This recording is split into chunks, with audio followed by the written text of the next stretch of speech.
যেহেতু আমি বিয়ে করেছি, আমি সেটা জানানোর কথা ছিল, আমি জানিয়েছি এতটুকুই।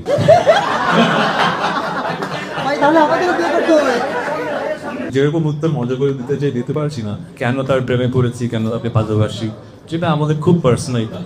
একা ঘর আমার গানের কনসেপ্টটা এরকম যে ভালোবাসার মানুষ ছিল ঘরে, কিন্তু এমন কিছু একটা হয়েছে যে দূরত্ব তৈরি হয়েছে। কিন্তু দূরত্ব তৈরি হলেও একে অপরকে অবহেলা করছি। হয়তো এক ঘরের একজন আর্টিস্ট, একজন সেলিব্রিটি, আর আমি সাধারণ মানুষ। আমি কিন্তু যখন এখানে মানুষ দেখে মনে হবে যে আমি বিগ সেলিব্রিটি, তা আমার জীবনটা খুব সাধারণ। কিন্তু আমি কিন্তু সুপার শপে ঘুরি, আমি কিন্তু মাঝে মাঝে মাস্ক করে রিক্সায় উঠলাম, না রিক্সায় ভুল বললাম, আমি হাঁটাহাঁটি করি। কিন্তু মানে আমি খুব সাধারণ একটা মানুষ, ঠিক আছে? তারপরে এই প্রশ্নটা কাকে করছে ভাইয়ের জন্য আসলে এটা চমক না, এটা জীবনের একটা অংশ। এটা জীবনের একটা অংশ, আমার পার্সোনাল লাইফের খুবই ইম্পর্টেন্ট অংশ। কিন্তু যেহেতু আমি এখন সেলিব্রিটি, তা মানুষ আমাকে সেই সম্মানটা দেয়। মানুষ আমার কাছে জানতে চায় আমার পার্সোনাল লাইফে কী হয়, আগ্রহটা আছে। আমি লুকিয়ে তো না কম, যেহেতু আমি বিয়ে করেছি, আমি সেটা জানানোর কথা ছিল, আমি জানিয়েছি এতটুকুই। এর বাইরে আসলে সাদর হাসান যে বিয়ে করেছে তার আর কিছু বলা। বিয়ে করেছেন, বিয়ের পরে যে অনুভূতিটা একটু আমাদের সাথে রয়েছে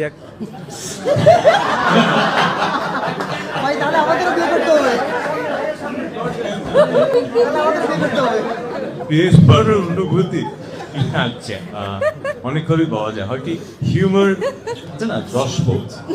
আর আমাদের দেশের হিউমারের অ্যাকসেপ্টেন্সের ক্যাপাসিটি কিন্তু এক এক রকম। যেমন ফ্রম অনেক দেশে কিন্তু স্ট্যান্ড আপ কমেডি ব্যাপারটা খুব বড়, আমাদের দেশে ইন্ডাস্ট্রিটা বড় না, কারণ আমাদের দেশে রসবোধটা একটু ডিফারেন্ট। আমরা সব কিছুতে রসবোধটা আনতে পারি না, আবার সবার কাছে ঠিকভাবে বোঝা। এই জন্য এই প্রশ্নের উত্তরকে যেভাবে দিলে আমার মজা লাগতো, সেভাবে দিতে পারছি না। কারণ আমার যেটা মনে হয় যে আমরা একটু আমাদের জাতিগতভাবে একটু বেশি জাজমেন্টাল, সবকিছুতে চুলচেরা বিশ্লেষণ করি। আর আমরা যারা একটু পরিচিত হয়ে যায়, আমরা সবসময় মনে হয় একটা স্পটলাইটের নিচে জাজ হচ্ছি। জন্য হয়তো এই প্রশ্নের মানে যেরকম উত্তর মজা করে দিতে চাই দিতে পারছি না, বাট অনুভূতিটা খুবই অসাধারণ। It's a blessing. সাধারণ মানুষ হিসেবে আমি বিয়ে করেছি, I am very happy.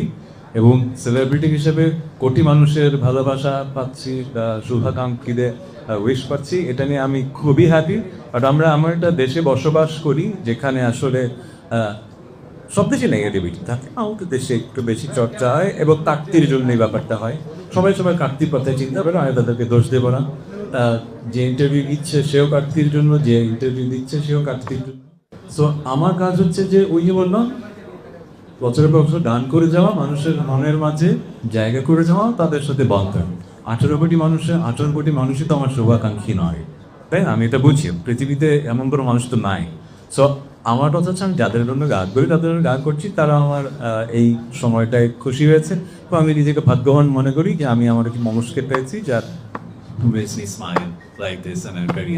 Personal লাইফে অনেক সুন্দর ঘটনা থাকে যেগুলো আসলে ক্যামেরার সামনে পাওয়া রুচিশীল। সো আমি কেন তার প্রেমে পড়েছি, কেন তাকে ভালোবাসি, যেটা আমাদের খুব পার্সোনাল। একটা সময় হয়তো ব্যাপারগুলো একভাবে দেখতাম, এখন যেভাবে দেখি যে it's a blessing to be married. So I feel like আমি মেকি কোনো কথা বলে আসলে আপনাদের শোনাতে চাই না। I feel like life is amazing because I have met this person.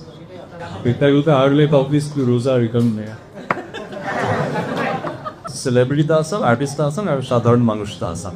আমি পুরো ব্যাপারটা আসলে একজন সাধারণ মানুষ, সে তার জীবনসঙ্গী খুঁজে ফেলেছে, তাই করেছে। এর বেশি আমি কথা বলে পুরোটা মানে এটা একটা ন্যাশনাল ইস্যু আর বানাতে চাই না। আমার বন্ধুদের জানানো দরকার ছিল, আমি বিয়ে করেছি, জানিয়েছি এতটুকু। ইয়ে গেছে